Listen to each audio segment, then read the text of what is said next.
Bien, bienvenue à tous et à toutes. Merci d'être présents pour ce nouveau cycle de conférences de la Faculté de Santé de Sorbonne Université sur 25-26. J'ai le plaisir d'ouvrir ce cycle avec la présence de Nicolas Revel. Nicolas Revel a un CV intéressant, surtout pour le thème qui est celui d'aujourd'hui, passé par différents niveaux de la gouvernance de l'État, puisque secrétaire adjoint général de l'Élysée sous François Hollande, directeur de cabinet du Premier ministre sous Jean Castex, et puis surtout, maintenant directeur général de l'assistance publique, mais aussi de l'autre côté, sur le financeur, puisqu'il a dirigé la Caisse nationale d'assurance maladie. Donc, suite à un texte qu'il a publié avec Terra Nova, je lui ai demandé de nous parler du système de santé dans le sens de l'attractivité et de la soutenabilité.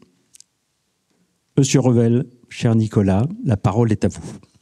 Bien, d'abord, merci pour l'invitation qui en fait a été formulée suite à la publication d'un texte que j'ai écrit en mai dernier et qui est paru sur le site de Terra Nova, et qui est un papier qui tourne évidemment autour d'une question que je trouve plutôt angoissante, et en tout cas pour ma part m'angoisse, c'est comment on sort de cette impasse dans laquelle le système de santé français me semble être aujourd'hui enfermé.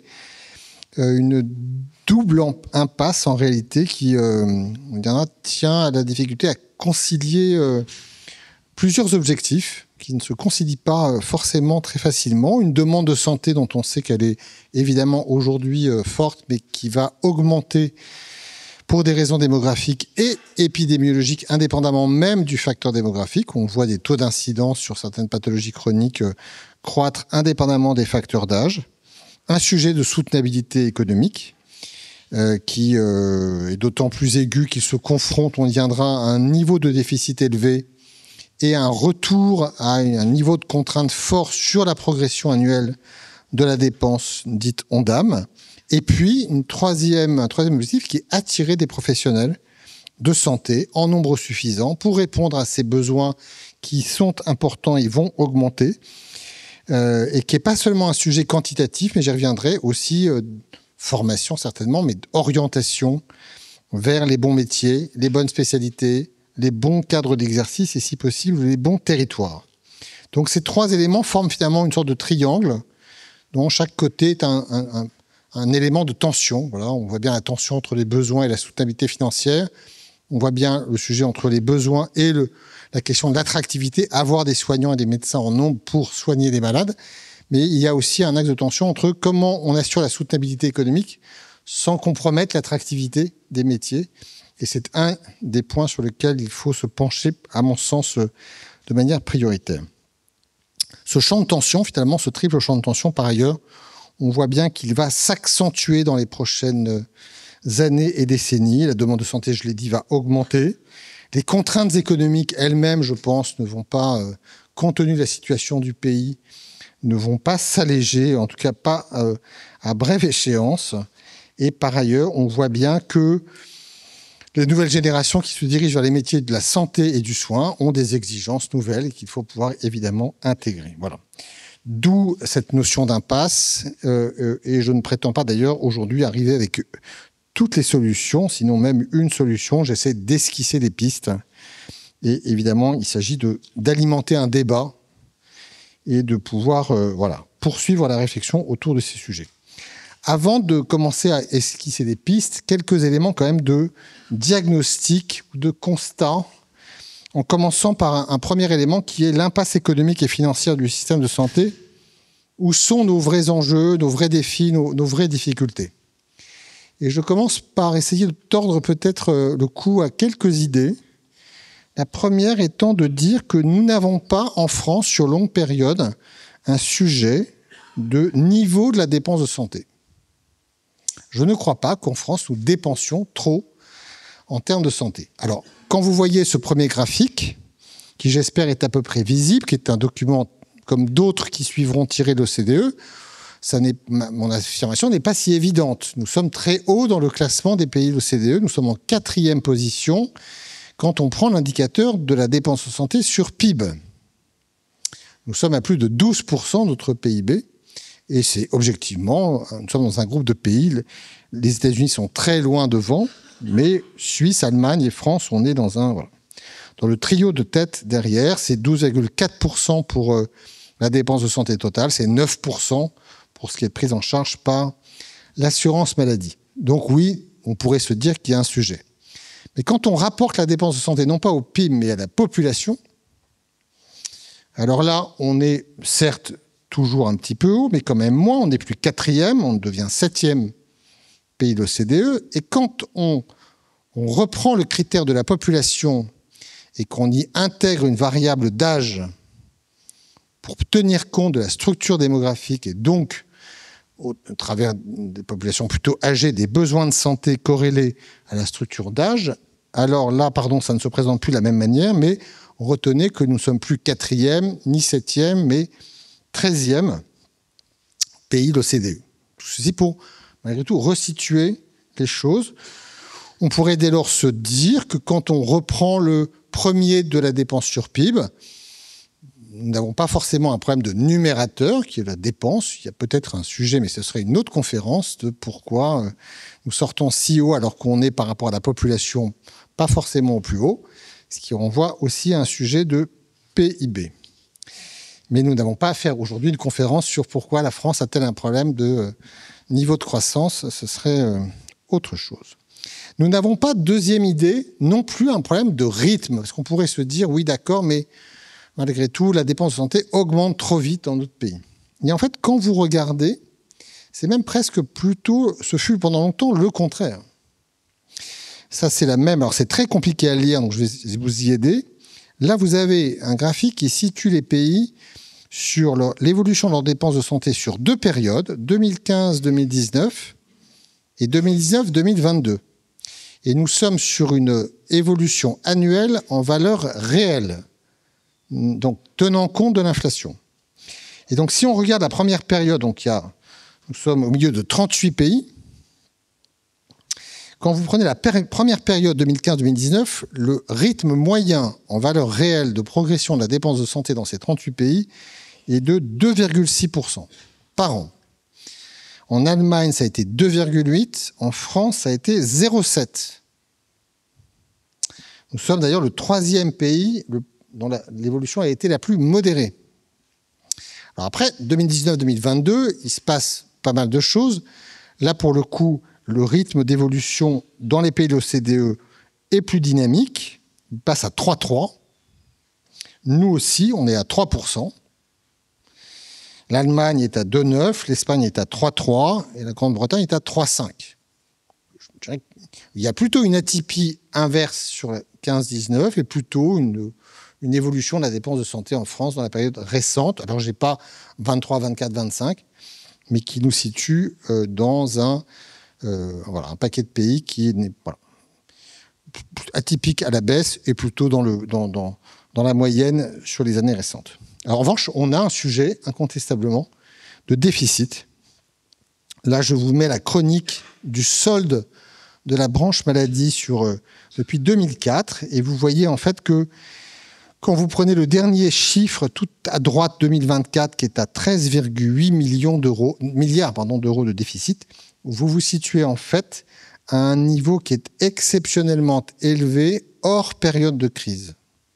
C'est-à-dire que nous avons été plus forts lors de la crise Covid pour des raisons dont on se souvient tous. Et on voit qu'en 2009-2010, on est au-dessus de 10 milliards parce qu'il y a une crise économique et financière qui effondre les recettes. Et donc, c'est le seul élément, à un moment donné, où on est aussi loin. Mais donc, là, on est à 13,8. Et en fait, pourquoi sommes-nous si hauts ?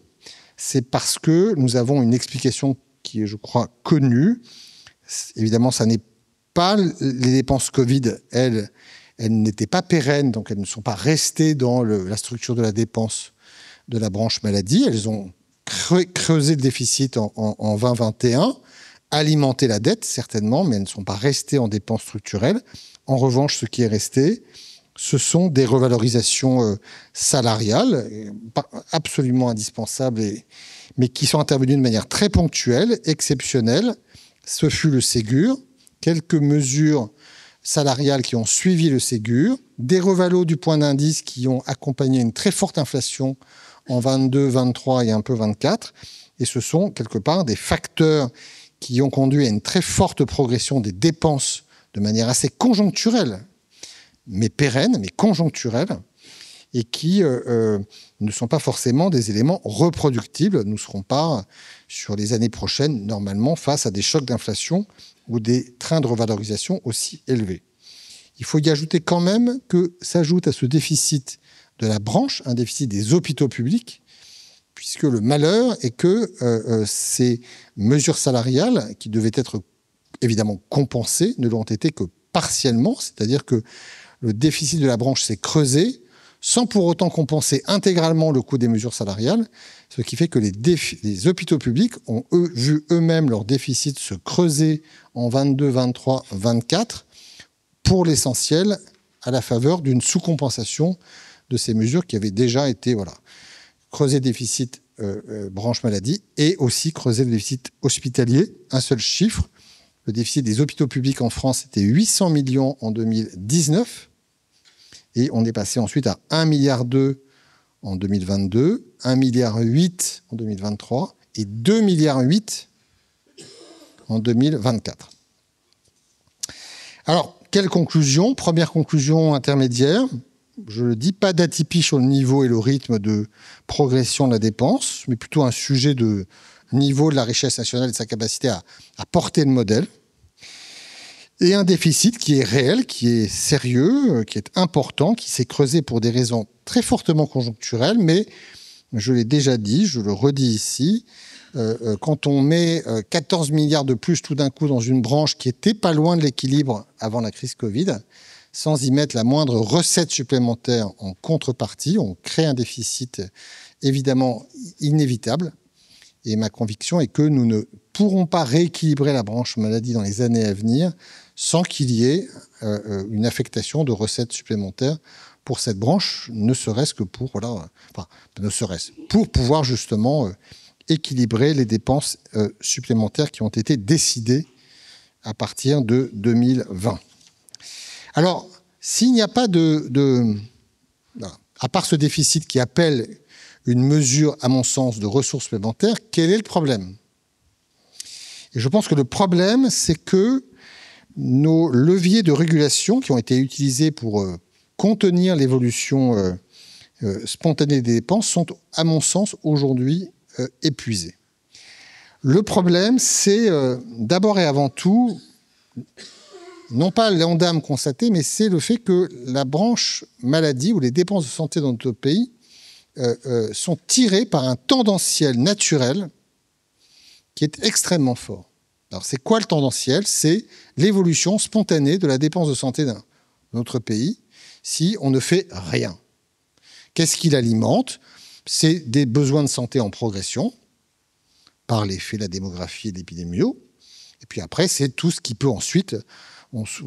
médecins, on distingue souvent le bon et le mauvais cholestérol. Bon, il y a des choses naturelles et légitimes, c'est les besoins de santé.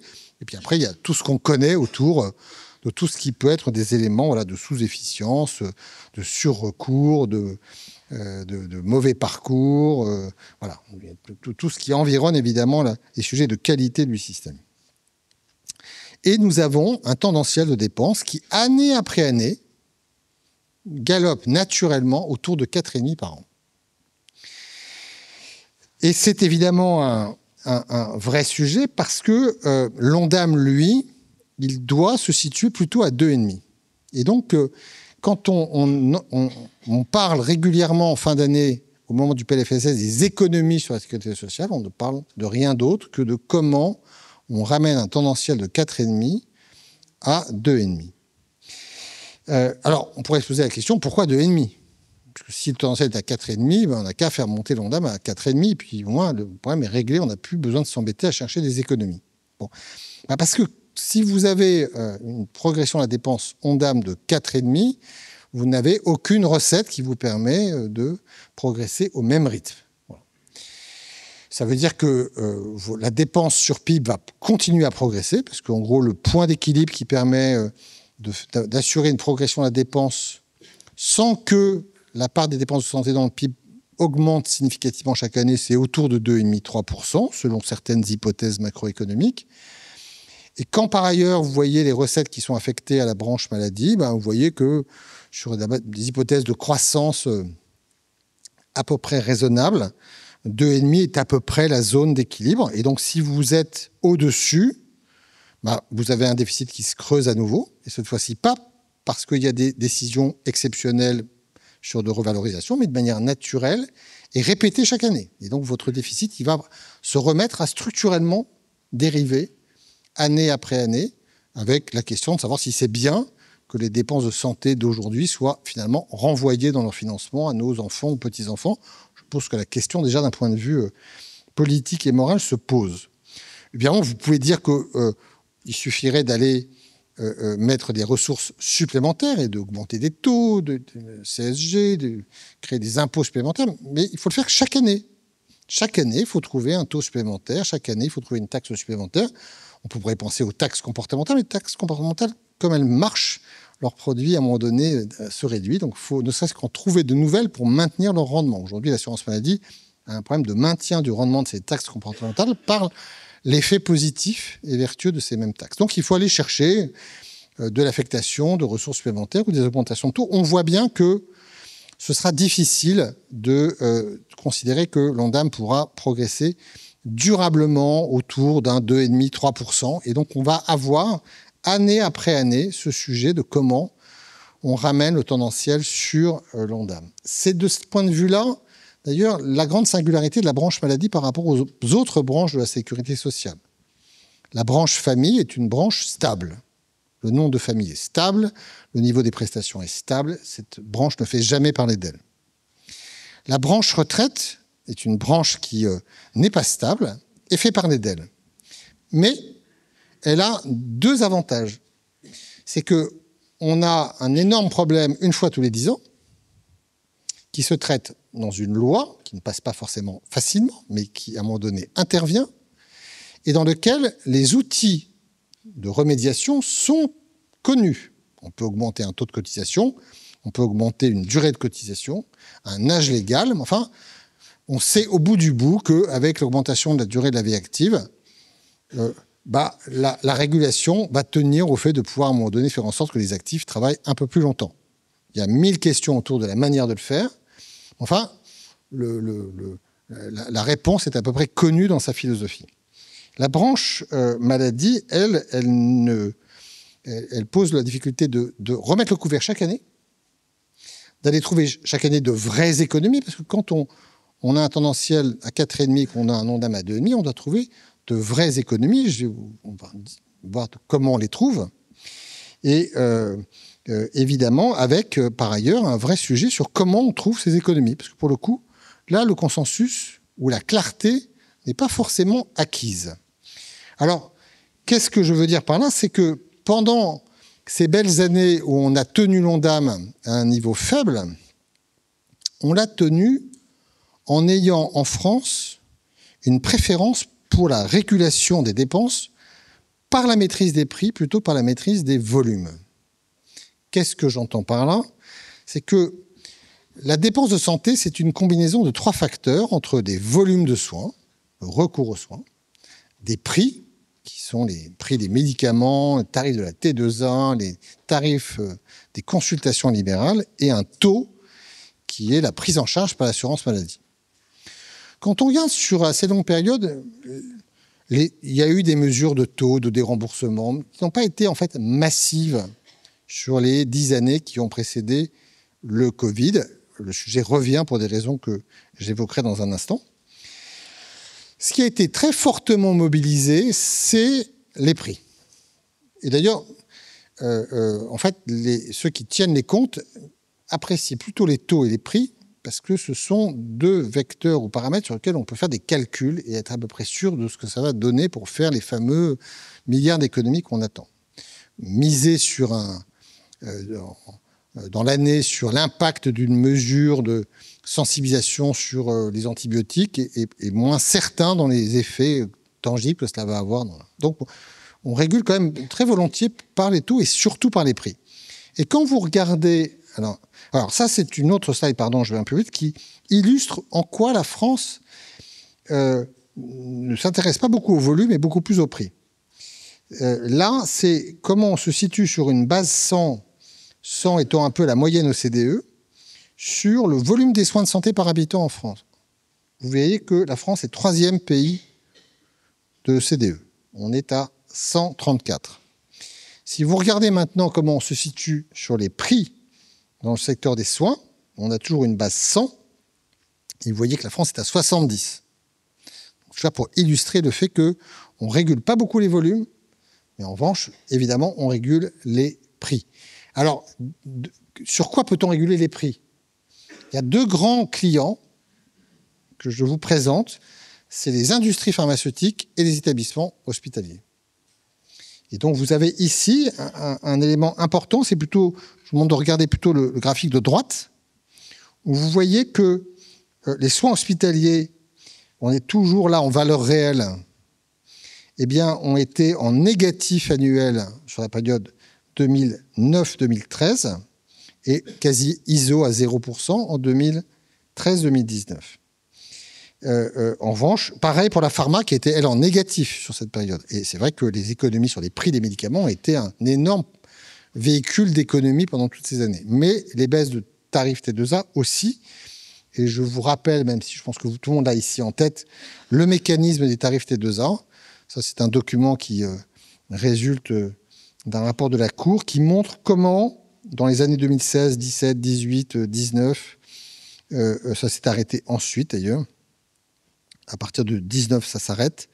On a une régulation prix-volume qui d'ailleurs touche plus le privé encore que le public, mais le public déjà.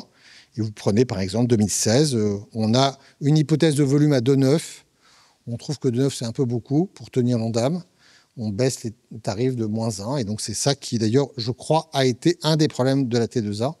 C'est que la T2A, au-delà de son principe, sa philosophie, a été un instrument de pression sur l'hôpital en termes de recherche de productivité.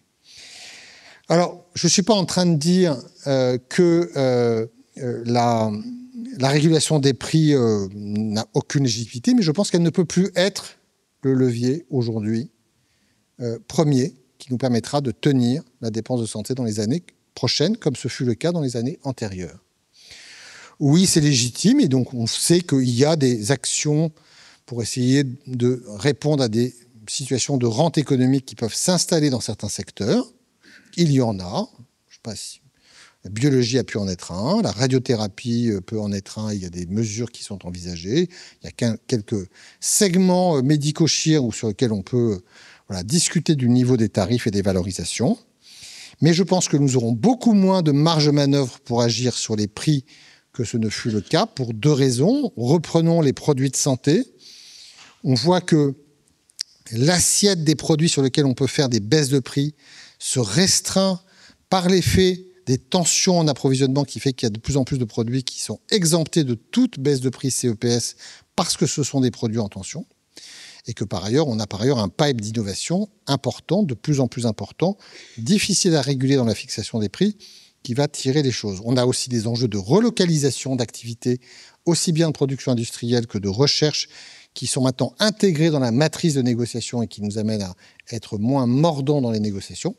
Et j'ajoute à cela quelque chose qui est peut-être encore prématuré, mais qui, moi, m'inquiète, c'est la politique mise en place aux États-Unis de pression très forte sur les industriels pour que leurs prix se rééquilibrent entre les États-Unis et l'Europe. Et ceci n'est pas une bonne nouvelle pour les prix européens qui ont été, vous l'avez vu, en tout cas en France, extrêmement stringents dans les années antérieures.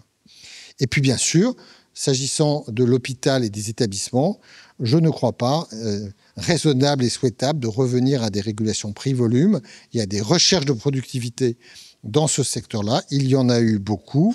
Et il y a beaucoup d'hospitaliers dans cet amphithéâtre. Je pense que nous sommes, je crois, convaincus de la nécessité de pouvoir faire autrement, étant entendu que, par ailleurs, nous avons des enjeux durables sur lesquels je vais revenir, de pouvoir attirer et développer de l'offre de soins dans nos établissements. Évidemment, on a beaucoup parlé des prix, on n'a pas beaucoup parlé des remboursements. Et vous avez vu dans les 2 dernières années que du coup, les pouvoirs publics, voyant bien que faire des tarifs négatifs T2A, c'était compliqué politiquement, voyant que les baisses de prix CEPS étaient plus difficiles à obtenir, sont venus sur les remboursements.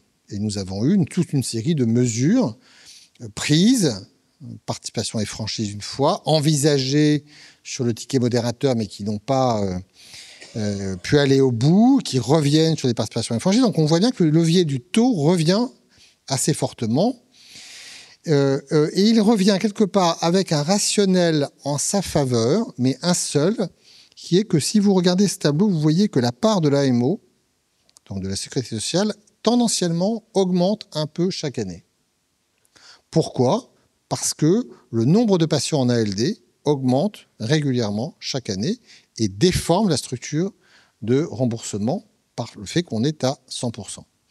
Et on a 3 points, quelque part, entre 2013 et 2023, il y a 3 points qui se déplacent vers l'AMO. Et c'est un phénomène probablement durable qui, quelque part, a conduit d'ailleurs l'assurance maladie, dans son dernier rapport, à poser la question de comment stabiliser à 80%. La réponse n'est pas très simple, par ailleurs. Alors, moi, je fais partie de ceux qui pensent que ce levier des taux est d'un maniement difficile.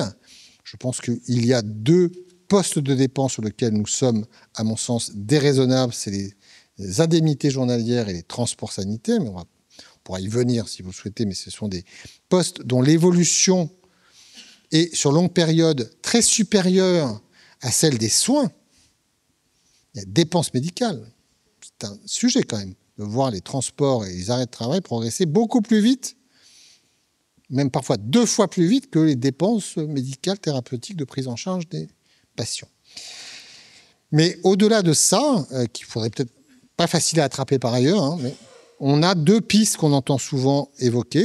Le fameux sujet petit et gros risque, qui est en réalité, quand on y réfléchit, une très mauvaise affaire pour l'assurance maladie, puisque quand vous regardez, si l'assurance maladie est un assureur essaye de mélanger les bons et les mauvais risques. Ce qu'on appelle les petits risques, c'est le bon risque. Ce sont des dépenses qui augmentent naturellement assez peu. En revanche, le gros risque, c'est les pathologies chroniques. C'est les dépenses les plus lourdes. Et elles sont, on va y venir, celles qui augmentent le plus vite. Donc, quand vous recentrez l'assurance maladie sur le gros risque, vous la recentrez sur une assiette de dépenses qui est la plus dynamique.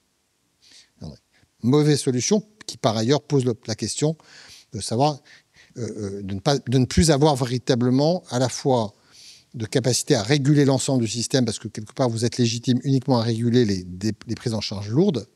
Et deuxièmement, un problème de consentement à la contribution sociale quand vous devez attendre X années dans votre vie pour être un jour pris en charge parce qu'il faut attendre d'être en ALD pour l'être. Il y a bien sûr le sujet des ALD,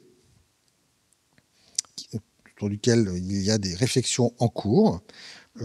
Par définition, vous l'avez vu, c'est une augmentation naturelle.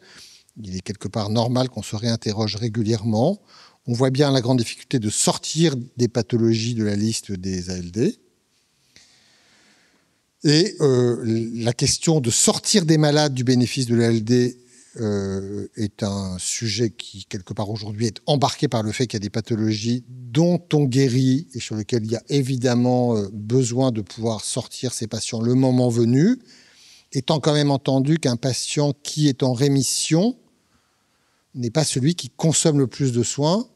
Et donc, le sortir peut-être fera qu'il repassera sur un ticket modérateur classique, mais sa consommation de soins s'est déjà réduite. Je ne suis pas sûr que nous aurons là des gains d'économie formidables. Et puis, par ailleurs, nous sommes sur un sujet qui se répète chaque année, et je ne suis pas convaincu que chaque année, nous pourrons porter politiquement le fait de réduire un peu plus les prises en charge. Donc, face à cette difficulté d'avoir des leviers utilisés massivement hier, qui aujourd'hui me semble être en bout de course, il y a un seul chemin qu'on n'a pas tellement utilisé, vous avez vu comment on se situe sur les volumes de soins, qui doit nous permettre à la fois de concilier soutenabilité économique et accès aux soins, c'est le pari de la qualité, de la prévention et de l'organisation des soins. Alors, je commence peut-être par l'accès aux soins, parce qu'il me semble que les Français, quand ils expriment leurs attentes vis-à-vis du système de santé, ils nous demandent quand même d'abord d'avoir des professionnels en phase 2 pour pouvoir les prendre en charge. Comme d'abord leur sujet, et reconnaissons qu'aujourd'hui la situation est en train de se dégrader. Alors on parle beaucoup d'abord de la couverture en médecine générale. Elle s'est dégradée incontestablement. Il y a encore à peu près 5 années attendues de dégradation. Mais quand vous prenez un indicateur qui permet quand même de mesurer l'accès aux soins des plus malades, qui est le pourcentage de patients en ALD sans médecin traitant, on est quand même à 5%, ce qui est certes beaucoup, mais c'est quand même 95% qui ont un médecin traitant. Et quand vous regardez précisément les 5% qui n'ont pas de médecin traitant, est-ce qu'ils ont des consultations de médecine générale, vous en trouvez quand même. Voilà. Ce qui me fait dire que, pour moi, le vrai sujet des prochains temps, c'est pas tant la médecine générale, au risque d'être contredit par des maires qui ont du mal à trouver des médecins généralistes. Pour moi, le vrai sujet, c'est l'accès aux médecins spécialistes, sur lequel on a toute une série de phénomènes aggravants. Il n'y en a pas 56, c'est une erreur, mais 5, c'est une erreur. Voilà. Premier élément, c'est quand même la course au secteur 2. Je pense que vous avez vu dans le rapport HCAM que nous avons maintenant 3 nouveaux médecins sur 4 qui s'installent en secteur 2 en libéral. Donc le flux est énorme. Deuxièmement, ce sont évidemment les déséquilibres entre les spécialités qui tiennent compte aussi des perspectives de rémunération. C'est le sujet de l'hyperspécialisation. C'est donc la concentration territoriale, parce qu'on voit des facteurs qui conduisent les spécialistes à être de plus en plus concentrés sur les territoires, contrairement aux médecins généralistes, qui se répartissent plus spontanément dans des bassins de vie qui ne sont pas uniquement des grandes métropoles. Et quand vous regardez d'ailleurs l'Île-de-France, c'est très intéressant. L'Île-de-France, la densité de médecine générale est assez homogène entre tous les départements. Vous regardez la densité de spécialistes en Île-de-France, c'est là que vous trouvez les écarts, avec 2 départements qui sont très en tête, 75 et 92, et d'autres, évidemment 93 ou 77, qui sont beaucoup plus décrochés. Et des écarts dans l'accès aux soins selon les quartiles de revenus, qui sont sur des facteurs de 1 à 2, 1 à 3, 1 à 4, entre premier et dernier quartile, sur beaucoup de spécialités. Je parle des spécialistes libéraux, compte tenu de ces éléments-là.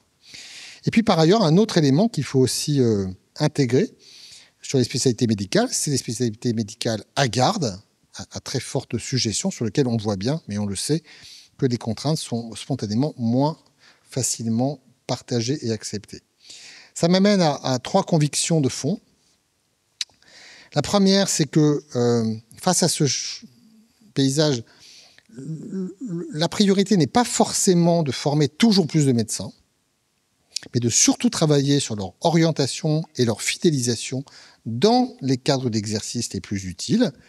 Nous sommes aujourd'hui autour de 11 000 étudiants qui entrent en formation.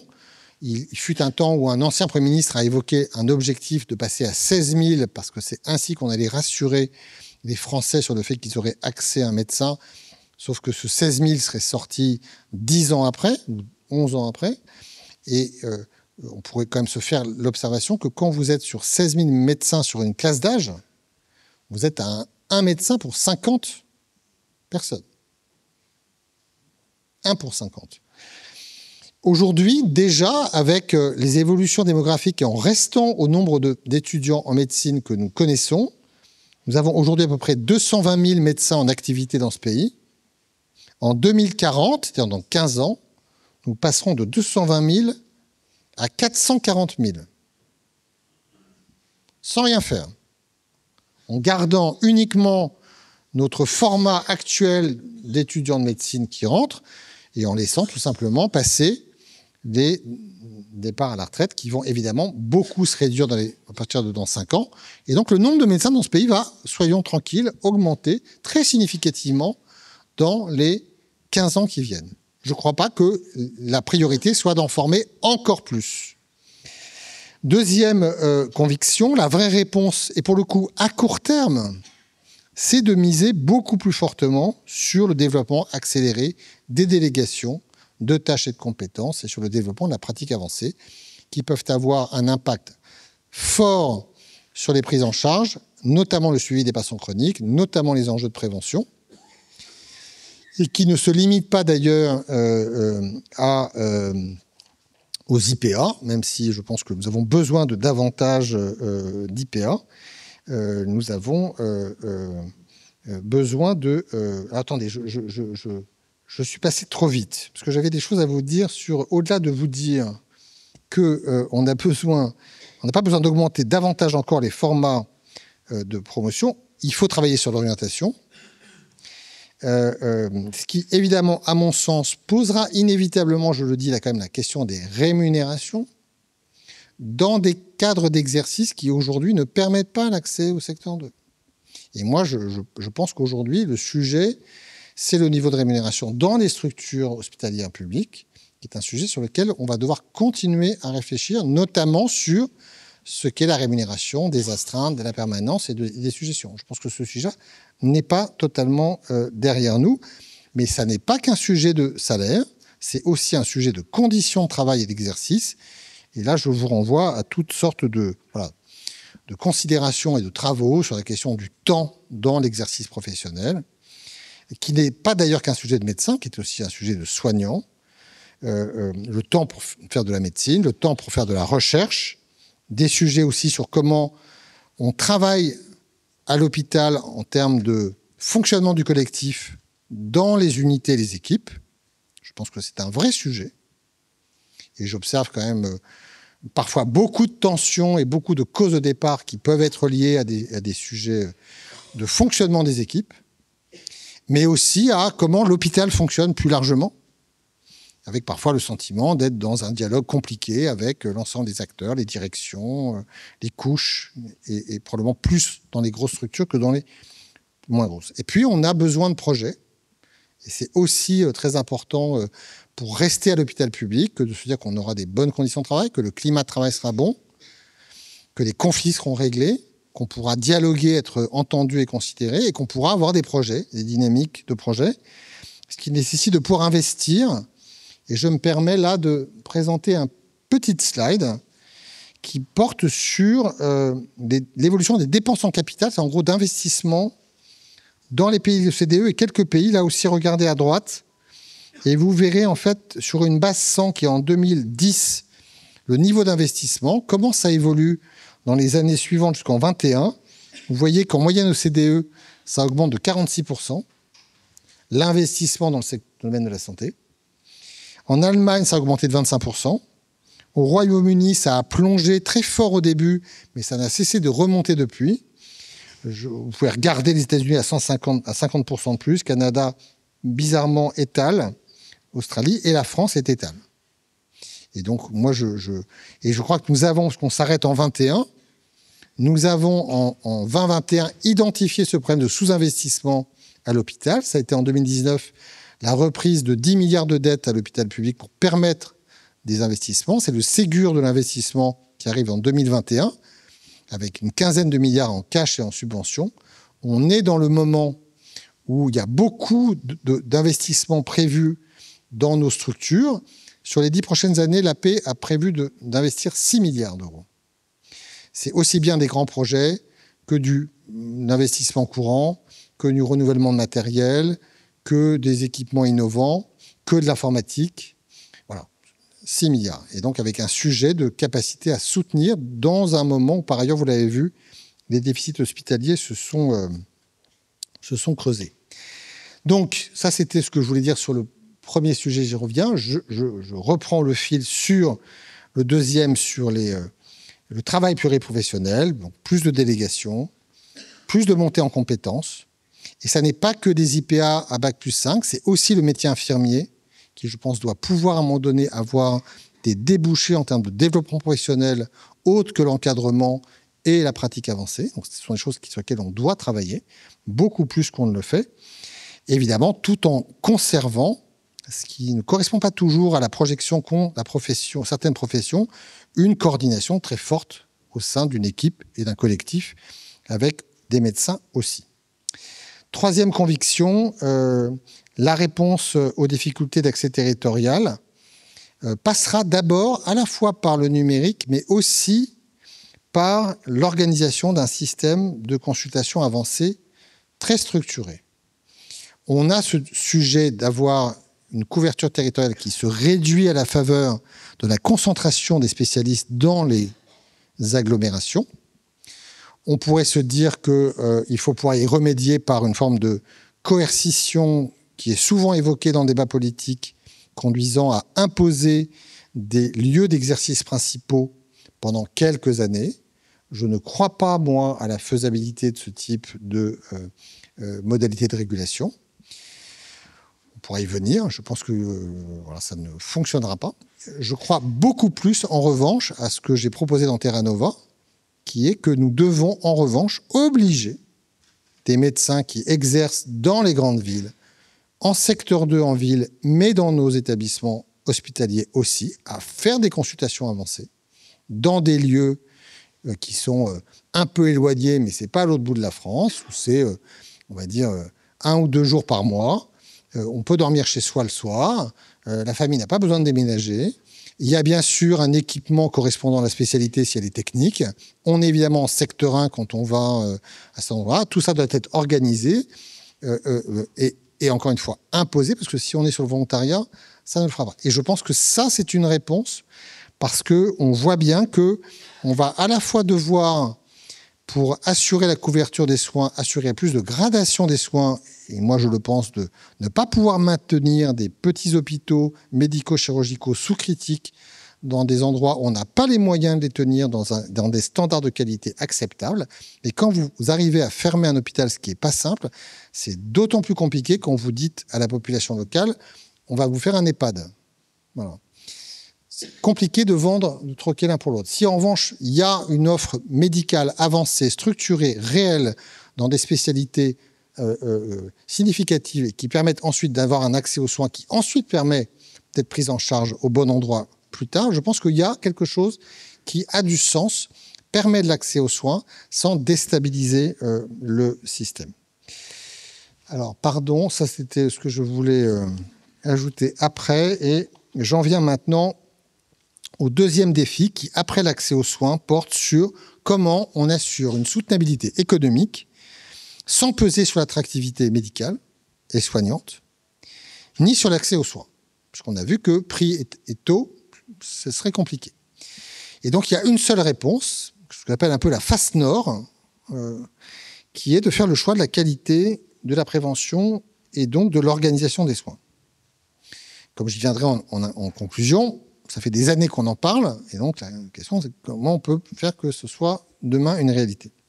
Sur la qualité des soins, je vais aller assez vite, parce que ce n'est pas ce que je veux développer le plus. Je pense qu'on a aujourd'hui encore des retards sur la mesure de la qualité des soins. La question ensuite de la transparence de ces indicateurs est un autre sujet. Il y a des choses sur lesquelles la transparence est de bonne loi, mais parfois trop de transparence peut à un moment donné avoir des effets, entre guillemets, secondaires sur les pratiques. Mais je pense que mesurer, comparer et d'une certaine manière sanctionner positivement, négativement la qualité est quelque chose qui doit permettre de nous faire avancer, et on n'y est pas. On a, y compris des... Enfin, on ne va pas le faire ici, mais on est même parfois sur des choses qui sont, en termes de sécurité des soins, des anomalies. Sur les déclarations d'EIG, de manière générale en France, ce n'est pas normal, le petit nombre d'EIG déclarés. Il faut encadrer davantage. Je crois, moi, beaucoup à la notion de seuil d'activité. Et je crois aussi beaucoup au fait qu'il y a des pratiques de prescription sur des choses complexes, onéreuses, qui devraient pouvoir non pas être forcément soumis à la contrôle de l'assurance maladie, mais nous devrions inventer, y compris au sein de nos établissements, des modes de supervision sur des choses qui doivent, à mon avis, être regardées sur des choses un peu onéreuses. Et puis, il y a besoin d'avoir des incitations économiques, ce que nous n'avons pas aujourd'hui. Nous avons une micro-incitation économique liée à la rémunération de la qualité, mais qui est en réalité tellement faible qu'elle n'est en réalité connue et perçue par aucun service hospitalier qui ne sait même pas, ça s'appelle IFAC, que les choses existent. Mais le vrai enjeu sur lequel je voudrais insister, c'est la prévention, autour évidemment du sujet numéro 1 qui est les maladies chroniques. On a parlé beaucoup des ALD. En fait, les maladies chroniques, c'est 25 millions de personnes en France, et ce sera 30 millions en 2035.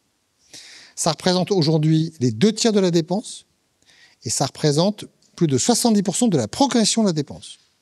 tout notre sujet de soutenabilité et de réponse aux besoins de santé se niche fondamentalement sur cet énorme sujet des pathologies chroniques, avec une prévention dont nous connaissons les 3 niveaux, primaire, secondaire, tertiaire. Primaire, je vais vite, parce qu'on connaît tout ça. Secondaire, quand même, se rappeler quand même quelques chiffres sur le dépistage dans notre pays. Sur le diabète, un malade du diabète sur 3 est dépisté au stade 3 à l'hôpital. Sur les troubles du neurodéveloppement, l'âge moyen de dépistage des TND est à 8 ans. Si vous prenez le dépistage organisé des cancers du sein et du cancer colorectal, nous sommes systématiquement sur ces 2 cancers en dessous de la moyenne européenne. Voilà. Donc on a quand même un sujet de prévention secondaire incontestablement en France. Je suis passé vite sur la prévention primaire, sur le tabac, sur l'alcool, sur la nutrition, tout ça est connu. Mais on a fondamentalement un sujet de prévention tertiaire, qui est comment on soigne les malades chroniques. Et moi, je dis qu'en France, on a un système qui fait que le malade chronique, qui est gravement malade à un épisode aigu, est très bien soigné. Voilà. Il arrive, bien sûr, en ville, mais dans nos établissements, et quelque part, on le remet sur pied, et il repart, mais on ne le suit pas.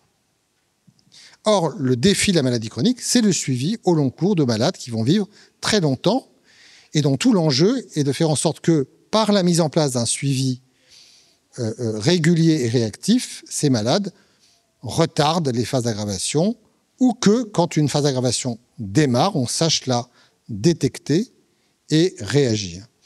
Ça n'est pas vrai que des consultations tous les 3-4 mois chez un médecin généraliste ou même un spécialiste suffisent.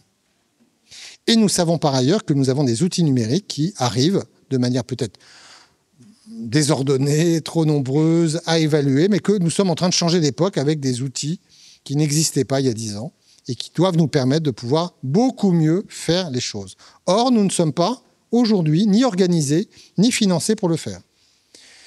Le suivi des patients chroniques est dans la doxa, et c'est tout à fait juste parce que moi je crois à la notion de médecin traitant, est une des responsabilités éminentes du rôle du médecin traitant.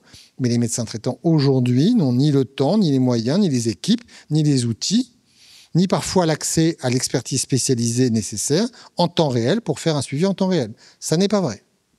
Ils font tout ce qu'ils peuvent, mais ça n'est pas le standard dont je parle. Les spécialistes de ville ne sont pas là-dessus. Je pense que les hôpitaux pourraient faire beaucoup. Mais aujourd'hui, nous, on est rémunérés d'abord pour faire de l'hospitalisation complète ou de jour.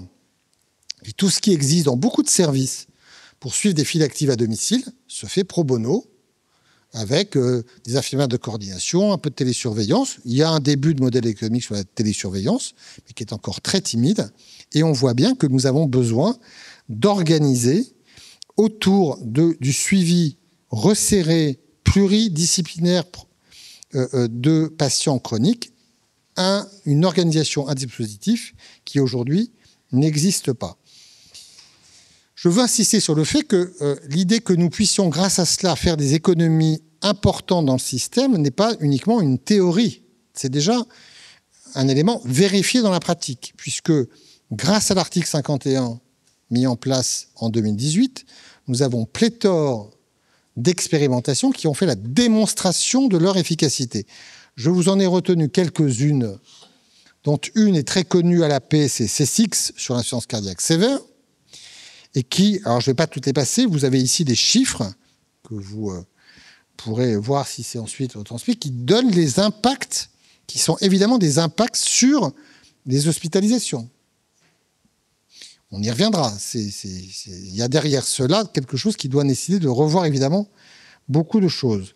Vous prenez C6, vous prenez ensuite As du cœur, qui est autour de l'activité physique adaptée, sur des malades atteints de sujets cardiovasculaires. On a là aussi des économies très spectaculaires. Là, il y a un passage à l'échelle qui est un peu osé, à 466 millions d'euros, parce que c'est une extrapolation un peu folle, mais qui donne un peu l'ampleur de ce qu'on peut faire. Vous avez ensuite, là c'est sur la BPCO, un article 51 qui a également permis de réduire les hospitalisations d'un coût de un peu plus de 6 000 euros en moyenne par an à 2 793. Et vous avez, sur les plaies chroniques et les plaies complexes, une expérimentation en Occitanie qui aussi a un impact très très fort sur la dépense de santé. Donc les articles 51, ce sont des expérimentations évaluées d'un point de vue médico-économique, et donc beaucoup montrent que quand vous investissez sur la qualité du suivi, vous avez un impact en réalité qui est meilleure santé, des professionnels qui sont plutôt heureux de le faire, parce que c'est de la bonne médecine, et vous avez un impact significatif sur Alors, voyons, la question c'est, ça fait des années qu'on en parle, qu'est-ce qui ferait que ça marcherait, et comment réussir à prendre ce virage? Je vois 4 conditions d'abord. C'est se convaincre qu'on n'a pas le choix. C'est d'essayer de refaire ce raisonnement que j'ai essayé de partager avec vous, de dire on n'aura pas une dépense de santé qui va augmenter de 4,5 par an. On va devoir faire cet exercice de freinage. Et moi, je préfère freiner le tendanciel par un travail sur l'organisation des soins plutôt que d'avoir à discuter des taux et des prix ou un rationnement quelconque, ou demain dire on a besoin de moins de médecins. Il fut un temps où on rationnait l'offre en disant qu'il faut réduire le numerus clausus. Voilà. Donc il faut quand même qu'il y ait à un moment donné une conviction qui s'installe de ce que si on ne prend pas le sujet par la prévention, et là en l'espèce tertiaire et donc l'organisation des soins, on ne s'en sortira pas. Deuxième élément, on doit à un moment donné réussir, ce qui n'est pas toujours le fort des pouvoirs publics, de passer d'expérimentation nombreuses, répétées, à quelque chose qui tout d'un coup crée un modèle d'organisation et de financement qui permettent à un moment donné de passer à l'échelle, quand bien même on n'aurait pas fait toutes les expés préalables permettant d'étendre finalement un modèle qu'on a à peu près défini autour de ces cycles et qui en fait en réalité peut s'appliquer avec assez peu d'adaptation à beaucoup d'autres pathologies. C'est du numérique, des infirmières de coordination formées et de l'expertise spécialisée et un lien avec la médecine de ville. Voilà. C'est pas très compliqué. Et si vous êtes financé à un moment donné pour mettre ça en place, vous avez quand même très très vite de l'impact. On n'a donc pas besoin d'une grande réforme du financement. Et moi j'insiste beaucoup, puisqu'on essaie évidemment de pousser cela aujourd'hui auprès du ministère et de la CNAM, avec d'ailleurs un succès réel. Moi j'ai plutôt bon espoir qu'on arrive à basculer si les conditions politiques s'y prêtent. On n'a pas besoin pour autant de faire une grande réforme de la T2A ou de faire basculer les rémunérations des libéraux dans des forfaits, parce que si on veut faire très intelligent, on ne le fera jamais. Voilà. Donc créons le mode de rémunération de ce qu'aujourd'hui n'est pas financé. Aujourd'hui, on n'est pas financé pour faire du suivi hors les murs. On n'est pas financé sur ces professionnels. On est mal financé sur la télésurveillance. Donc attrapons le segment qui nous manque. Et puis après, on pourra voir si on prend dans le forfait un peu de consulte, un peu d'HDJ. Mais plus tard, démarrons.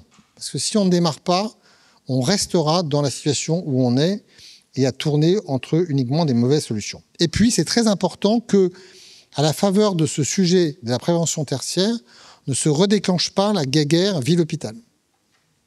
Car évidemment que les établissements sont là où il y a de l'expertise spécialisée, des capacités d'organisation, de mobilisation d'équipe, mais c'est sûr que le médecin traitant doit être absolument préservé dans son rôle. Et donc, il faut trouver un cahier des charges qui oblige quelque part, d'abord qui fasse que ces organisations puissent naître dans des hôpitaux si le médecin de ville est bien mis dans la boucle, puisse être portée par une EMSP ou une CPTS suffisamment costaude si elle met le spécialiste dans la boucle. Il faut évidemment se poser dans les modèles la question des polypathologies, parce que tout ça n'est pas que un découpage en rondelles des patients, mais qu'il faut attraper aussi la polypathologie. Mais ça, on a déjà d'autres articles 51, notamment sur la personne âgée, qui fonctionnent déjà très bien sur la polypathologie. Mais il faut surtout faire en sorte que ce ne soit pas les uns contre les autres ou les uns sans les autres. Voilà. Il y a 3 questions qui se posent. C'est est-ce qu'il y a un potentiel d'économie fort? Ma réponse est clairement oui, vous avez vu les chiffres. Est-ce que ça met très longtemps pour produire de l'effet? La réponse est non. Dans l'année, en fait, vous commencez à avoir des impacts. La vraie question, c'est comment ce qui fonctionne à l'échelle d'un patient peut rapidement concerner beaucoup de structures, beaucoup de patients. Et ça va plutôt être la capacité de diffusion de ces modèles nouveaux qui feront qu'on aura plus ou moins d'acteurs. Et c'est là où je crois qu'il il faudra beaucoup d'impulsion politique. Je crois que les hôpitaux devront être très fortement invités à s'en saisir. Et que si les hôpitaux s'en saisissent, la ville s'en saisira très vite. Parce qu'ils ne supporteront pas que l'hôpital aille vite. Mais tant mieux si la ville s'en saisit. En tout cas, s'il n'y a pas quelque part une forme non pas de dirigisme, mais quelque chose de très volontariste dans l'organisation et le pilotage des acteurs, ça ne marchera pas. On restera sur quelque chose qui concernera 5 à 10% des patients chroniques sans effet suffisant sur la modération de la dépense. Enfin, voilà, je termine, par le mot de la fin, j'étais un peu long. Le statu quo, en tout cas, c'est ma conviction, n'est pas possible, mais on doit évidemment inventer d'autres leviers et surtout changer de méthode. Voilà, merci pour votre attention.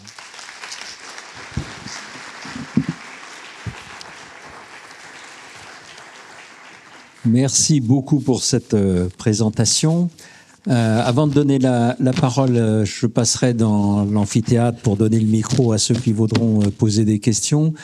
Dans tout ce que vous avez montré, j'adhère notamment sur le fait que l'évolution démographique médicale a été vue sur le plan politique avec des annonces qui ne correspondaient pas aux besoins, que effectivement le nombre de médecins, on a annoncé 12 000 puis après 16 000, est incohérent avec ce qui va se passer, que ça passera probablement pour l'accès aux soins par d'autres professionnels de santé. Derrière ça, vous avez commencé à parler des spécialistes, autres que médecine générale, où effectivement la distribution sur le territoire est encore plus inquiétante que celle des médecins généralistes. Il y a des départements où il y a plus de cardiologues, plus de pneumologues, etc. Il faut savoir quand même que depuis des années, il n'y a aucune évaluation, alors déjà sur le plan du nombre de médecins qu'il faut former, mais même à l'intérieur d'évaluation de combien on va avoir besoin de cardiologues, de pneumologues, de chirurgiens infantiles. Il n'y a aucune évaluation à 5, 10 ou 15 ans en fonction des départs à la retraite, du sexe, d'un taux de fuite par spécialité qui est parfois variable. Et ça a été même lors de la création des nouvelles disciplines que sont la gériatrie et la médecine d'urgence, par exemple, en 2017. Donc ça, c'est assez étonnant. Alors même que ça devrait comprendre aussi la réflexion de qu'est-ce que vont faire demain, à 5 ou 10 ans, ces médecins. Je vais prendre l'exemple du diabète. On peut dire il va y avoir beaucoup de diabétiques, on a besoin de beaucoup de diabétologues. Oui, sauf si la spécialité change, si la prise en charge des diabétiques change et qu'on a besoin peut-être pas autant de diabétologues que d'autres disciplines, mais d'autres professionnels de santé. Je voudrais réagir sur deux choses. Qualité des soins. Chaque fois que je vois qualité des soins, il y a un point qui me semble manquer, c'est la pertinence des soins. C'est-à-dire que je ne vois pas la qualité sans la pertinence, ne serait-ce quand on regarde, par exemple, chirurgie prostatique par région, ça va parfois de simple au double ou quelque chose comme ça. Ça m'étonnerait que ce soit tout justifié.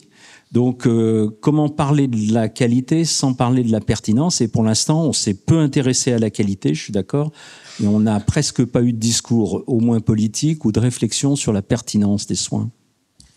Alors, je commence peut-être par la fin, puis je remonterai sur les sujets de démographie. Qualité attrape évidemment la sécurité des soins. Bon, on voit, là pour le coup, on est en terrain connu. Attrape effectivement la pertinence, qui peut être la pertinence des actes ou la pertinence des prescriptions. Donc ça, je pense que ce sont des sujets sur lesquels il y a évidemment beaucoup à faire. La qualité, c'est aussi beaucoup le parcours patient, en fait, parce que c'est quand même souvent dans les ruptures de parcours que se nichent en réalité les plus grandes difficultés. Bon. Donc je pense qu'il faut effectivement tout attraper, et pour le coup, je suis pour le coup tout à fait favorable à ce que l'ensemble soit pris. Après, chaque sujet appelle une réponse spécifique.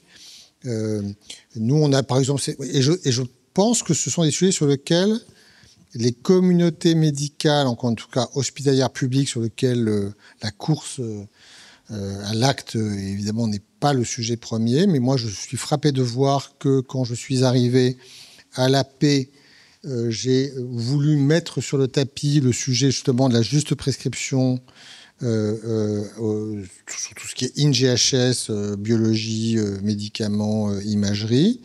D'ailleurs, je me rappelle certains me disant « Oh, attention, c'est pas forcément des bons sujets à mettre. Là, on a tellement entendu parler avant que vous allez un peu... Prenez un risque à remettre ces sujets sur le tapis. » Bon, on l'a fait. On l'a fait pas pour quelque part, pas dans un cadre d'une politique globale pour dégrader les conditions d'exercice et faire des économies sur le dos de l'hôpital, mais plutôt d'essayer de le remonter. Et je vois des communautés de GHU et de sites qui se saisissent de ces sujets, ils travaillent, et c'est un sujet de médecin. Et ça, pour le coup. Bon, après, sur la question de la projection des besoins en fonction des évolutions thérapeutiques, je pense que vous avez raison de dire que c'est nécessaire. C'est pas toujours facile à faire, parce qu'il faut se projeter au moment où on choisit une spécialité. Ce qui va se passer dans les 10 ans, c'est pas complètement toujours évident. Moi, ma crainte, en réalité, quand je vois le sujet des spécialités, c'est quand on est en difficulté dans les spécialités, y compris au sein du CHU. Alors, bien sûr, il y a le sujet de la couverture et de l'accès territorial, qui est un deuxième sujet, mais moi, ce qui me préoccupe, c'est déjà d'avoir des spécialités d'anapathe, de néonate, de gériatrie, de psychiatrie, sur lesquelles on est en difficulté tout court.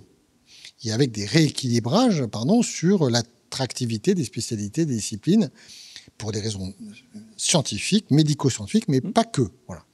Et on voit bien, par ailleurs, quand il y a une spécialité où il y a de la suggestion, la tentation, c'est d'aller dans un établissement où il n'y a pas de suggestion. Voilà. Au moins, le problème est réglé. On aime sa spécialité, mais enfin, si on peut l'exercer là, on n'a pas besoin de venir trop souvent passer des nuits et des week-ends, c'est quand même plus simple. Donc, comment on répond à cela, notamment dans le public, pour essayer de garder des professionnels en nombre dans les spécialités? Je pense que c'est un vrai sujet sur lequel on ne peut pas rester les bras ballants, sinon on va avoir des lendemains qui déchantent, y compris dans des énormes structures comme celle de la paix. La question de l'Ariège ou de la Creuse, je pense qu'il faut qu'on arrive à le travailler un peu autrement. C'est pour ça que j'essaie de trouver des pistes un peu alternatives, parce que je ne crois pas qu'on arrivera à faire par magie que s'installent des cardiologues, des pneumologues en nombre dans tous les départements où on aurait besoin. Il faut qu'on invente des projections, la capacité de prise en charge à distance. Je crois que c'est plus réaliste de le faire, mais de le faire vraiment. Voilà. Bonjour, merci Nicolas de cet exposé très clair. C'est pas facile d'être clair et agréable sur un sujet complexe comme ça, donc bravo et merci. Pour la salle, je m'appelle Thomas Similowski, je suis pneumologue hospitalo-universitaire. Je voudrais vous interroger sur 2 points. On apprécie la souplesse du discours, la volonté d'infléchir plutôt que de contraindre.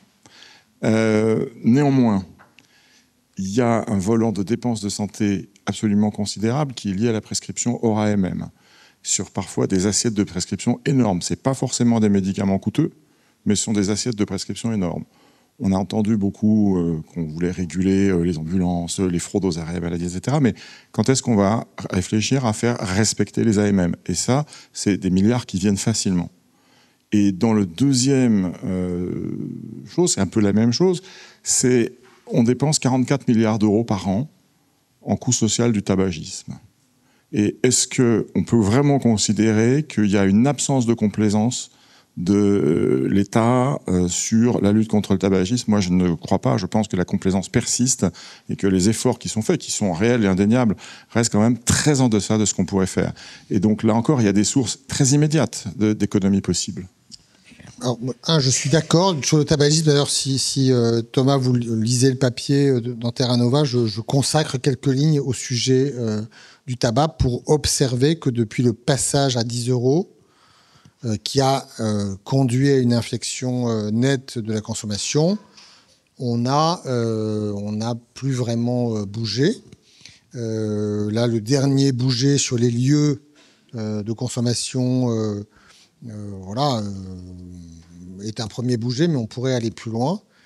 Et je suis convaincu qu'on n'est pas encore... On a d'ailleurs eu, on le voit bien, on a eu à un moment donné une reprise de la prévalence de tabac après le Covid. Bon, les choses commencent un tout petit peu maintenant à reprendre une pente baissière en France. Mais enfin, on est quand même aujourd'hui en prévalence du tabac au-dessus, là encore, de la moyenne européenne autour de nous. Donc on a quand même, objectivement, c'est vrai, un sujet autour de ça.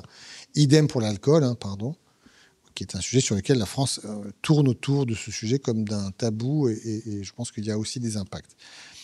Concernant le hors AMM, alors j'ai pas cette notion en fait qu'il y aurait plusieurs dizaines de milliards d'euros de prescriptions hors AMM.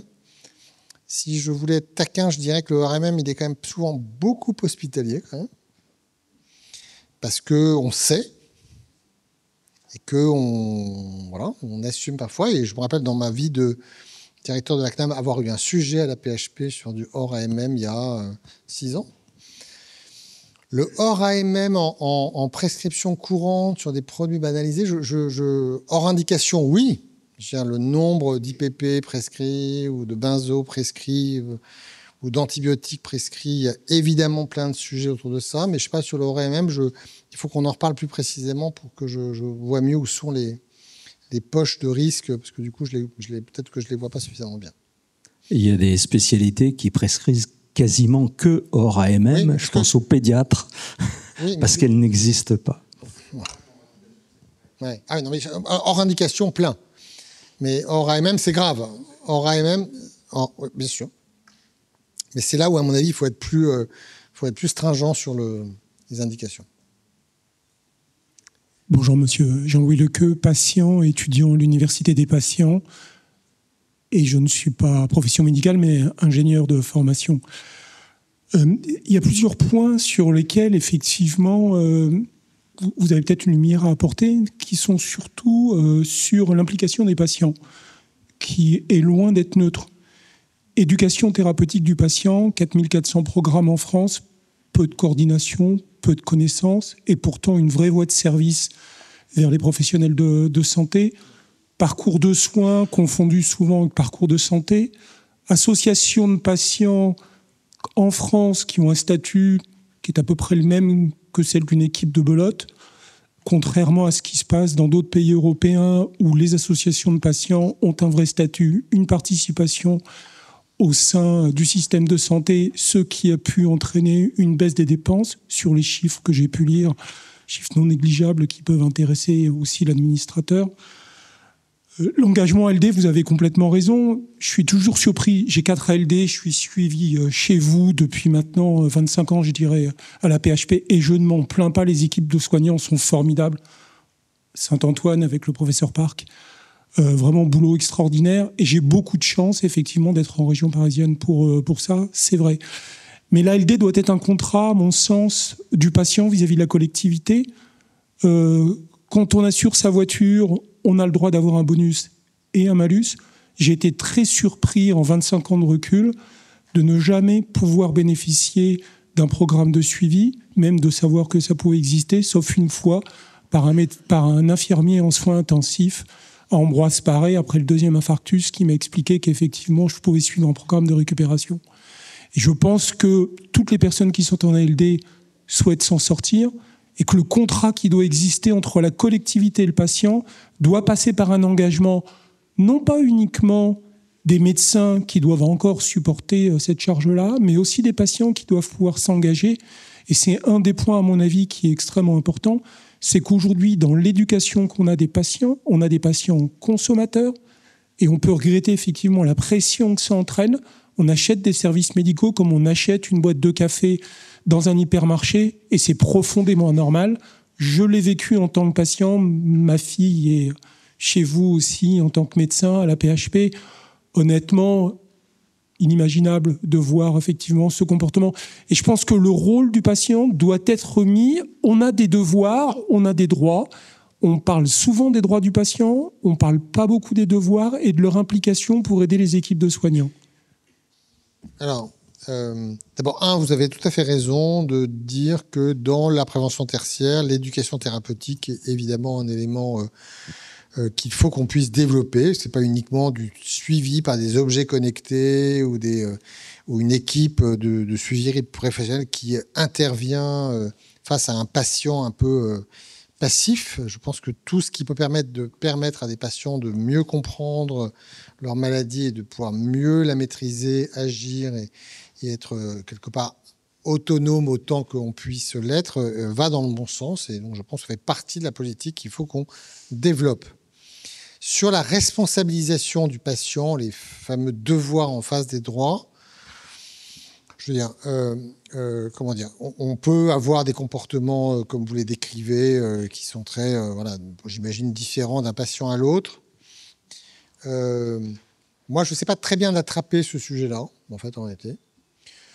Je pense que le jour où on aura des programmes de suivi accessible pour tous les patients susceptibles d'y entrer, on pourra se poser une question qui sera d'ailleurs une question intéressante, hein, pas simple, mais sur laquelle je pense qu'on aura vocation à se pencher, c'est est-ce qu'un patient qui entre dans une pathologie, à qui on propose un programme de suivi et qui, à un moment donné, refuse une fois, 2 fois, etc., est-ce qu'il bénéficie non pas d'un remboursement, bien sûr, mais du même niveau de remboursement que s'il ne le fait pas?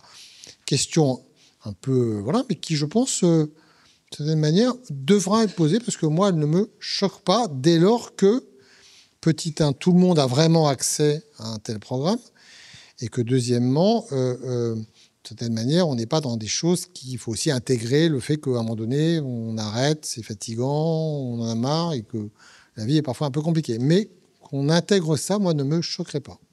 Et donc, c'est un peu comme ça que je ferais vivre la notion d'obligation ou de devoir. Voilà. Oui, monsieur le directeur général, Serge Usan. Je voulais Alors, quand on parle de recettes, j'ai bien compris que ce n'était pas la T2A, mais ces recettes qui pourraient augmenter, la question c'est quels sont les grands éléments de la recette? Est-ce que c'est la croissance? Et vous parlez dans votre texte de recettes originales. En quoi pourrait-elle de source originale de recettes dans votre texte? Je l'ai lu, mais peut-être mal compris. Est-ce qu'il y en a? Donc, ça serait peut-être une première. La seconde chose, c'est que vous avez rappelé que le nombre de médecins n'est pas tout, loin de là. Le problème, c'est du temps médical. Et alors, on nous redit qu'effectivement, des ordinateurs très intelligents, mais le temps médical doit être restauré par du temps d'assistant non informatisé et humain qui n'est strictement irremplaçable. Les secrétaires, les assistantes hospitalières, etc. Et enfin, dernier point, est-ce que le mot, une des définitions des réponses à la crise, quand vous avez parlé de consultation avancée, ça n'est pas d'aller vers, quelque part quand même, un service public universel obligatoire d'accès aux soins? Alors, je remonte dans l'ordre, commençant par la fin. On peut appeler ça comme on veut, mais quand à un moment donné je dis qu'on devrait réfléchir à ce que des médecins qui exercent dans des zones plutôt métropolitaines puissent à un moment donné aller faire des consultations avancées pas trop loin de chez eux, mais dans des endroits où il y a un besoin de pouvoir accéder aux soins, dans mon papier, je dis que il faudrait le rendre obligatoire pour les médecins en secteur 2 et que, bien sûr, les hospitaliers fassent leur part. Pourquoi je dis secteur 2 ? C'est parce que je suis très mal à l'aise avec l'idée de zones surdotées. Je ne sais pas bien comment on définit des zones surdotées dans certaines spécialités. Voilà. Et donc, quelque part, secteur 2, c'est un élément un peu objectif, parce qu'on va surtout s'installer dans secteur 2, là où il y a quand même... Bon. Alors, ça ne veut pas dire d'ailleurs que tous les médecins en secteur 2 seront forcément sollicités, c'est un peu comme les jurys populaires. Mais pour que ça marche, oui, il faut qu'il y ait quelque chose d'obligatoire. Et donc, ça peut s'appeler un service public d'accès aux soins, mais qui n'est pas forcément d'avoir des bataillons de médecins fonctionnaires, mais de pouvoir mobiliser une ressource médicale dans le cadre d'un contrat sur un certain nombre d'années, et non pas dans un lieu d'exercice principal, parce que encore une fois, ça ne marchera pas. L'idée de la coercition, sur l'installation, en disant on va fermer des zones surdotées à l'installation. D'abord, vous m'expliquerez c'est quoi les zones surdotées.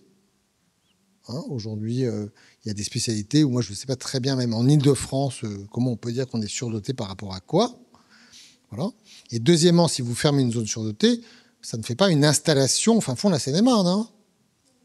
Ça fait une installation juste à la limite de la zone surdotée. Et c'est d'ailleurs très bien ce qu'on a vu, parce qu'on l'a fait pour les infirmières, ça. Les infirmières, il y a depuis longtemps un système où on fait du 1 pour 1, une installation pour un départ dans les zones surdotées.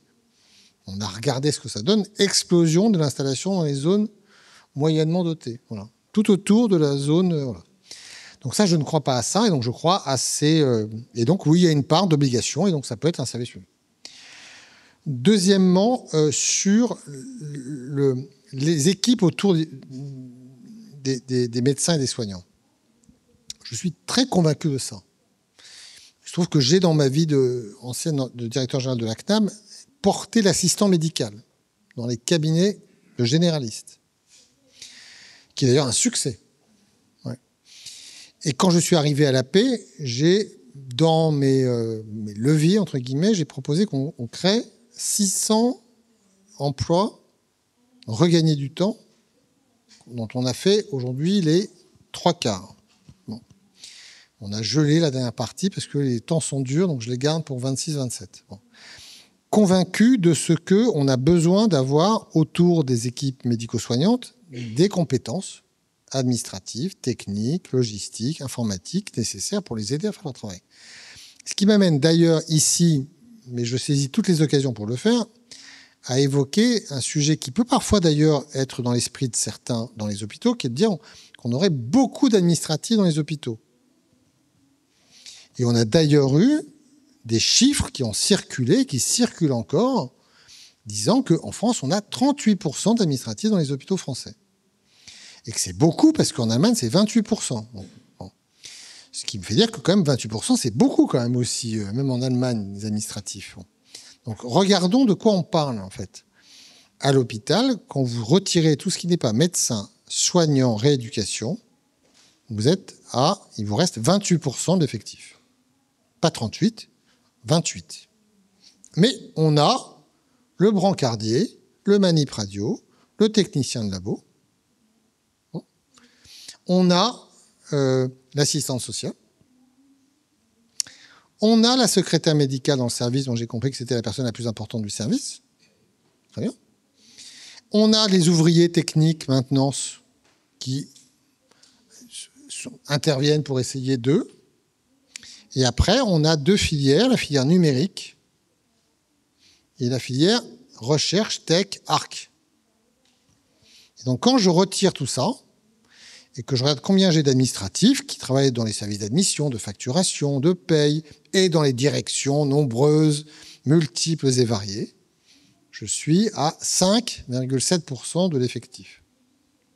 Je pense d'ailleurs qu'il y a des choses qu'on pourrait mieux faire sur l'admission pour éviter que les gens, trop de patients, aient besoin de passer aux admissions dans leur parcours. Mais voilà.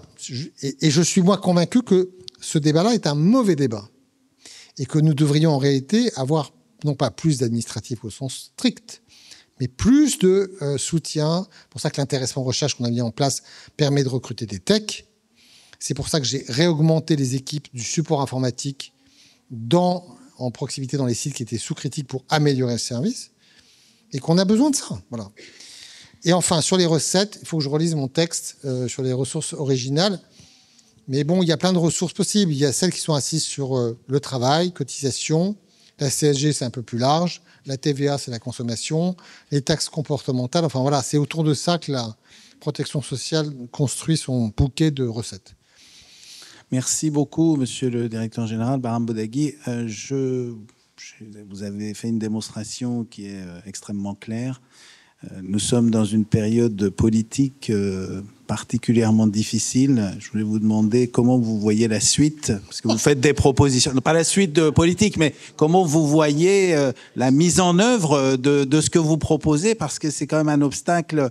Il y a les corporatismes auxquels on va être confronté, mais il y a aussi les difficultés politiques avec différents objectifs. Non, je pense la question que vous posez, je me la pose évidemment, et je la reformule un peu différemment. C'est-à-dire que moi, ça fait plusieurs maintenant mois et années, là, depuis 3 ans en fait, en réalité, je dis attention, on a un problème de soutenabilité. Attention, la manière dont on a tenu l'Ondam avant ne peut plus être réutilisée. On doit faire autrement. Et donc le autrement, il est forcément plus compliqué. Et moi, ce qui me frappe, c'est que raconter cette histoire, quand vous êtes face à des politiques ils ont 2 préoccupations, les politiques. Ils doivent assurer un équilibre dans l'année. Et donc, il dit, est-ce que ton affaire va me sécuriser mes 5 milliards d'économies dans l'année? Je ne peux pas leur dire oui. Et deuxièmement, mon affaire est quand même très compliquée à raconter. Et c'est vrai que ça ne se raconte pas en 3 phrases bien senties dans le bureau d'un décideur en chef ou sur une chaîne de télévision. Voilà. Il y a d'autres manières de raconter les choses de manière plus simple et probablement simpliste quand on parle des sujets de santé que de rentrer dans le sujet des pathologies chroniques, du suivi, des cloisonnements, des articles 51, des outils numériques. C'est compliqué de raconter ça. Je pense que c'est malheureusement la seule manière d'avancer. Et on ne pourra pas avancer sans les politiques. Parce que s'il n'y a pas une vision, un discours, un portage politique, les lignes ne bougeront pas.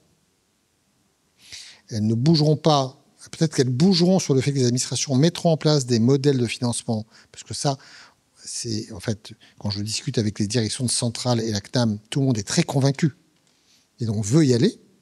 Mais pour ensuite le porter à l'échelle nationale et faire que les acteurs hospitaliers, villes bougent, là, il faut mettre beaucoup de pression. Et s'il n'y a pas ce portage politique, je pense que c'est très compliqué à réaliser. La seule chose qui, moi, me rassure, c'est que tant qu'on ne fait pas ça, on est confronté à cette équation sur laquelle, malheureusement, le politique se heurte depuis 2-3 ans, qui est que pour tenir 5 milliards d'économies, eh ben, on doit aller sur des déremboursements. C'est ce qui s'est passé depuis 3 ans. Qu'on n'arrive pas à faire passer. Ou des baisses de T2A qu'on n'a pas encore osé faire, mais qui, là, si on laissait les dynamiques se faire, seraient au bout du chemin, qui susciteront des réactions. Donc je pense que il y a une impasse politique dans le fait de remettre le couvert. Et ils le voient eux-mêmes sur les sujets de remboursement. Et de leur dire, vous voyez que déjà une fois c'est compliqué, mais imaginez-vous qu'après avoir réussi une épreuve de force pour faire passer un ticket modérateur cette année, dans 1 an, vous remettez le couvert. Dans 1 an, vous remontez encore le ticket modérateur. Vous êtes sûr?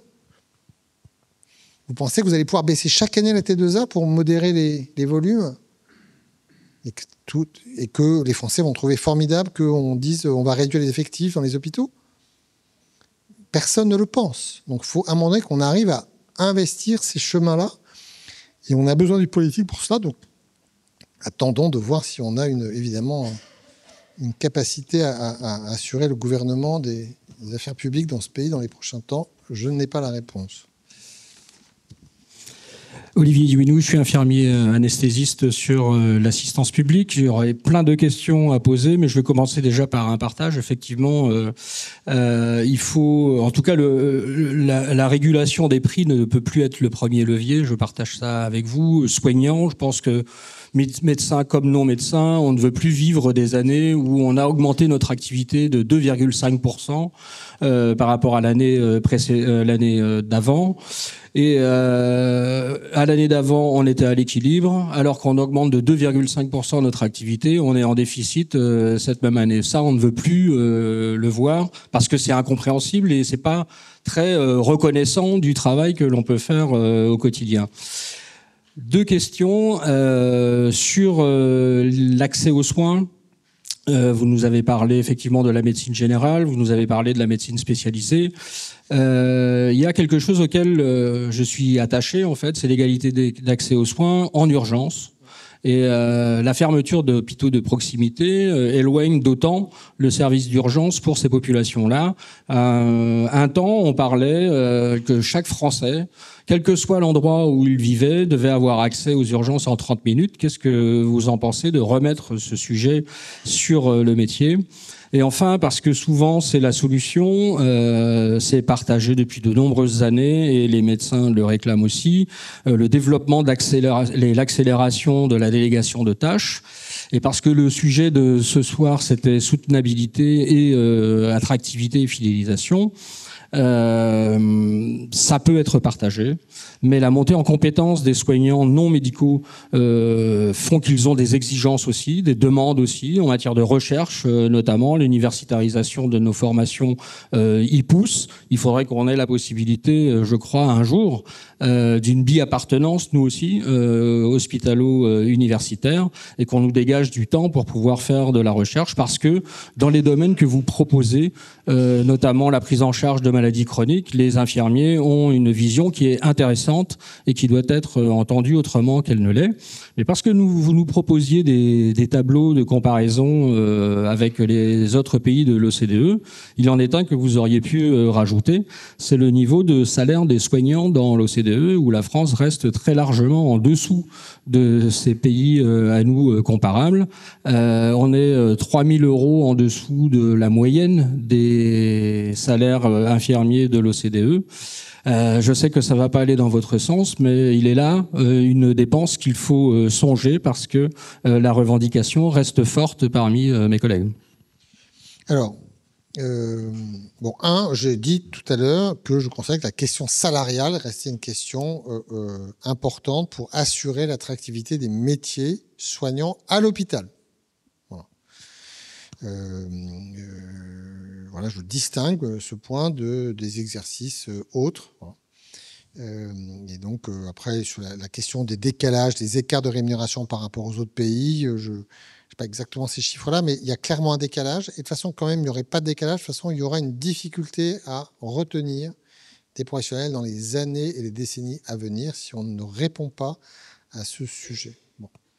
Je pense que ça ne suffit pas, parce qu'il ne suffit pas d'avoir des salaires qui fassent sens au regard des contraintes. Il y a aussi l'environnement de travail qui est aussi très important, mais les salaires, je ne l'exclus pas, je l'ai dit, je le répète. De la même manière, je pense avoir été clair en disant que pour moi, la solution n'était pas que d'avoir toujours plus de médecins. Je crois beaucoup à la nécessité, je l'ai dit, de miser très fort et très vite sur les délégations de compétences et les montées en compétences des soignants, infirmiers, d'autres métiers de la rééducation aussi d'une certaine manière, mais infirmiers au premier chef. Et comme d'ailleurs je l'ai dit, c'est pas que uniquement l'accès à l'IPA, c'est aussi entre l'infirmière et l'IPA, il y a beaucoup de choses qu'on doit pouvoir faire, beaucoup plus qu'on ne le fait. C'est aujourd'hui absolument pas structuré en réalité. Il y a des enjeux de spécialisation dans certaines disciplines sur lesquelles il y a des demandes. En psychiatrie, en oncologie, on en aurait beaucoup. Il faut ensuite que les professionnels puissent bouger un tout petit peu quand même, pas être enfermés. Et la spécialisation permet ensuite la délégation et doit être valorisée. Beaucoup plus qu'on ne le fait. Que 80 € par mois pour certains. Donc je pense que ça, c'est un... Si on veut aussi proposer à des professionnels de rester à l'hôpital avec une perspective, c'est aussi cette perspective-là qui permet de les fidéliser. Voilà. Ça veut dire aussi que, par ailleurs, pour vous dire aux IPA dont on a besoin malgré tout, qu'il faut aussi s'interroger, je l'ai souvent dit aux doyens, sur le format de 2 ans d'interruption totale de l'exercice professionnel. Je pense que ce truc-là est très compliqué. Parce que 2 ans, c'est long. La moyenne d'âge des infirmières qui partent en IPA, c'est 37 ans. Elles perdent de l'argent pendant ces 2 années, puisqu'elles ne font plus leur sup, elles perdent les primes de service. Et quand elles reviennent au bout de 2 ans, le début de rémunération n'est pas formidable par rapport à ce qu'était leur rémunération d'avant.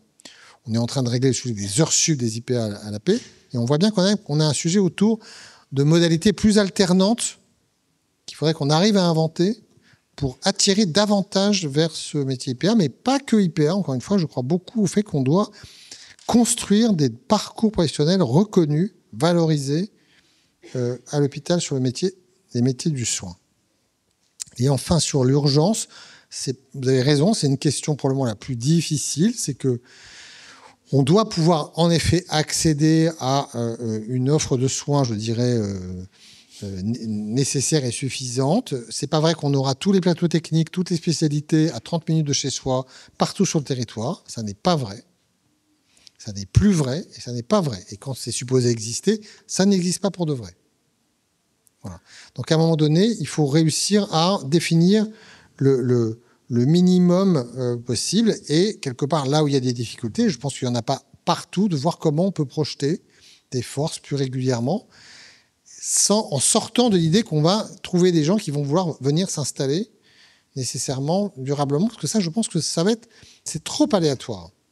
C'est trop compliqué. Donc il faut qu'on arrive à forcer de la présence médicale et soignante de manière... Et puis après, il y a le problème de la garde, mais la garde, la permanence des soins ambulatoires, attention, parce que moi je suis très pour le fait de revenir sur une obligation de PDSA, mais là où il y a très peu de médecins faire de l'obligation de PDSA là où il y a un médecin et demi dans un truc, ça ne marche pas non plus. Parce que s'ils sont PDSA tous les week-ends, ça va finir par assez vite se régler par le fait qu'il n'y a plus de médecin du tout. Donc il faut qu'on arrive à trouver des modalités. C'est certainement ce point-là le plus difficile, mais on voit bien que la bonne manière de le prendre, ça va être quand même d'organiser de la présence médicale non permanente, mais qui soit vraiment structurée pour répondre à cet enjeu. Une remarque sur les urgences. Personne n'a dit jamais qu'il fallait que chaque patient soit à 30 minutes d'un service d'urgence. C'est 30 minutes d'un urgentiste, notamment via les SAMU, SMUR. Oui. Je suis Pascal Morel. Je ne sais pas si vous en avez parlé en introduction dans votre conférence, mais je voulais vous interroger sur la télémédecine. Vous êtes arrivé en retard, monsieur Morel. Oui, vous étiez en concurrence, monsieur le directeur général, avec Robert Badinter, le saviez-vous, sur la route. C'est très difficile d'accéder à vous. Alors ma question est la suivante. En fait, j'ai pris conscience assez récemment, enfin même... que ce qui comptait, c'était évidemment l'envie des uns et des autres de faire, et que la télémédecine, en fait, les jeunes générations allaient vraiment revendiquer une journée. Alors ici, il y a pas mal d'universitaires ou de patrons de fac, mais et d'hôpital, de service, mais en fait, ils vont vraiment revendiquer une journée de télémédecine, que c'est un phénomène qui est vraiment, non pas irrémédiable, mais qu'en réalité, ça fait partie d'une demande sociétale. Leurs femmes, leurs maris, leurs compagnons, son cadre, enfin, etc., ont une journée de télémédecine. Alors la question précise, parce que vous la connaissez probablement ici à l'hôpital et aussi dans vos fonctions précédentes, mais c'est que fait l'hôpital vis-à-vis de cette question? Est-ce que vous facilitez, est-ce que vous êtes engagé dans les grands hôpitaux à permettre à vos médecins à la fois de faire de la télémédecine, que ce ne soit pas non plus un frein, parce que tout le monde connaît évidemment les réserves que l'on peut avoir sur la qualité des soins, mais que ça soit peut-être d'abord, face à une obligation, peut-être une chance. Et je vois que la médecine de ville, quand on regarde les chiffres, en fait, c'est les plateformes de télémédecine qui évoluent fortement, mais pas nécessairement ni les hôpitaux, ni les acteurs eux-mêmes, les médecins libéraux. Alors, puis on vous a posé une deuxième question. Moi, j'en ai une de journaliste que je suis. Je suis très intéressé par votre avis sur la situation politique, générale et globale. Parce que, en fait, en vous posant la question de la manière suivante, est-ce qu'il faut, pour réguler le système de santé, un pouvoir politique fort? Est-ce que c'est vraiment indispensable? Quel est votre sentiment en tant que directeur d'hôpital sur ce point? Donc, sur la télémédecine d'abord, moi, je suis très convaincu de l'importance de la télémédecine dans sa triple déclinaison, consultation, expertise, surveillance. Je m'enorgueillis d'avoir, en tant que directeur général de la CNAM, introduit ces deux premiers éléments, téléconsulte et téléexpertise, dans le cadre conventionnel en 2018. Première étape. Voilà. Je suis aussi très convaincu de ce que nous l'avons fait en essayant de poser des règles, peut-être un peu abruptes, pour éviter que ça fasse entre guillemets, le lit d'une télémédecine commerciale qui dénature la qualité de la prise en charge. Donc on avait du coup essayé de faire en sorte que ça ne marche pas pour des plateformes dont on trouve des publicités dans les journaux et où on peut appeler des plateformes sur lesquelles on va voir un médecin qu'on n'a jamais vu de sa vie, qui va vous parler avec vous par téléphone et vous délivrer un arrêt de travail et puis je ne sais pas quoi. Voilà. Donc on a dit la téléconsultation, c'est d'abord fait, sauf quelques exceptions, entre un médecin et un patient qui se connaissent. Donc dans une relation de suivi, médecin généraliste et spécialiste, et on voit bien tout l'intérêt de pouvoir le faire. Et d'ailleurs, les médecins généralistes, au moment du Covid, ont découvert, et les spécialistes aussi, le fait que c'est super de faire des téléconsultations avec des patients et qu'on peut voir plus qu'on ne le pense parce qu'on connaît le patient. Parce qu'on connaît le patient. Et donc, moi, je crois à ça. Après, je reconnais qu'il peut y avoir des situations de difficulté d'accès aux soins où il faut qu'on puisse déroger, mais en essayant d'être dans des organisations de soins. Voilà. Et donc, il peut y avoir des choses qui s'organisent au niveau d'un territoire, d'une CPTS, y compris en organisant une téléconsultation avec un médecin à distance que le patient n'aura peut-être pas vu. Mais s'il y a un retour, un dossier, quelque chose qui fasse que on ne soit pas dans un truc vraiment qui est plus du téléconseil finalement que de la médecine. Bon. La téléexpertise, donc la téléconsultation à l'hôpital se développe, elle existe, elle est parfois malheureusement assortie d'outils qui font que ce n'est pas toujours tracé et donc facturé, mais on essaie de s'améliorer. Je crois beaucoup à la téléexpertise qui valorise une activité très importante dans les hôpitaux, totalement réalisée gratuitement et sur lequel on a du coup à l'assurance maladie assumé de valoriser cela. Peut-être insuffisamment, mais on y va. Voilà. Et donc on est vraiment en train là de développer un outil qui s'appelle DirectAP, où on a de plus en plus de services qui s'inscrivent, qui permettent de générer des flux plutôt de téléexpertise vers les médecins de la PHP. Voilà. Et je pense que c'est, je l'ai dit, sur le problème d'accès aux soins d'un point de vue territorial, la télémédecine, dans la triple déclinaison, est une partie vraiment de la réponse. Bon, et je ne sais pas si tout le monde voudra faire une journée de télémédecine par jour, je ne sais pas, mais en tout cas, je pense que ça fera partie du quotidien. Quant à la situation politique, pardon, parce que je ne la commenterai pas. Et si vous me demandez est-ce qu'il faut un politique fort pour mener une politique de santé ambitieuse, j'ai répondu oui. C'était la fin de mon propos, ça que vous n'avez même pas écouté la fin en fait. Ouais. Ouais. Deux remarques sur la télémédecine très brièvement. Vous connaissez le plus grand acteur de télémédecine en France, avec presque 19 millions de patients par an, le SAMU. Et la télémédecine, ça fait gagner du temps aux patients, mais ça consomme du temps médical, ce qu'on oublie aussi dans la réflexion. On va s'arrêter là. Un grand merci à Nicolas Revel pour être venu pour cette conférence. Ceux qui ont encore des questions, on se retrouve en haut pour un petit pot de l'amitié pour ceux qui peuvent rester. Merci beaucoup.